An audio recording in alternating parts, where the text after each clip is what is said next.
इचलकरंजीकर हो, mega properties एक्स्पोसाठी सज्ज व्हा. भारतातील अग्रगण्य रिअल इस्टेट डेव्हलपरचे फ्लॅगशिप प्रोजेक्ट्स आणि रिअल इस्टेटमधील सुवर्ण संधी शोधण्याची सुवर्ण संधी, सर्व काही एकाच छताखाली. भारतातील आघाडीच्या रिअल इस्टेट डेव्हलपरतर्फे खास प्रॉपर्टींचं प्रदर्शन. स्थळ स्टेटस इन हॉटेल इचलकरंजी. दिनांक 22 ऑगस्ट 2026. वेळ सकाळी 10 ते संध्याकाळी 7. प्रदर्शनाची मुख्य वैशिष्ट्ये: प्रीमियम फ्लॅगशिप प्रोजेक्ट्स. एक्स्पोसाठी खास विशेष ऑफर, मर्यादित प्रवेश. प्रीमियम प्रॉपर्टीज पाहण्याची आणि वैयक्तिक मार्गदर्शनासाठी आमच्या तज्ज्ञांशी थेट चर्चा करण्याची ही सुवर्ण संधी सोडू नका. तुमची भेट निश्चित करण्यासाठी आजच संपर्क करा. 73 53 47 94 00. मर्यादित जागा उपलब्ध आहेत. तुमची वेळ आजच निश्चित करा.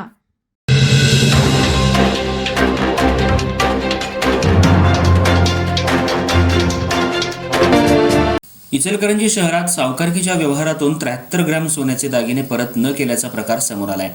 दागिने गहाण ठेवून घेतलेली कर्जाची संपूर्ण रक्कम परत करण्याची तयारी दर्शवूनही दागिने परत न केल्याचा आरोप करत महिलेनं शिवाजीनगर पोलीस ठाण्यात तक्रार दाखल केली आहे.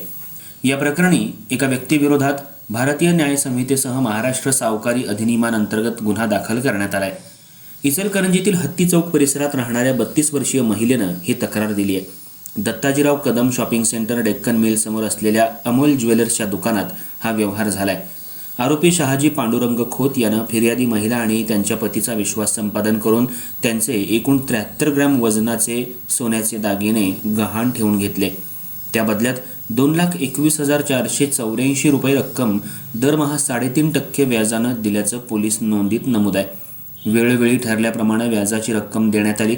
मात्र व्याज द्यायला विलंब झाल्यास आरोपीकडून पैशांसाठी तगादा लावला जात होता. जून 2024 पासून फिर्यादीनं वारंवार आरोपीकडे जाऊन संपूर्ण कर्जाची रक्कम देऊन दागिने परत करण्याची मागणी केली. मात्र आरोपीनं उडवाउडवीची उत्तरं देत दागिने परत केले नाहीत. या प्रकरणी शहाजी खोत यांच्यावर शिवाजीनगर पोलीस ठाण्यात गुन्हा दाखल करण्यात आलाय.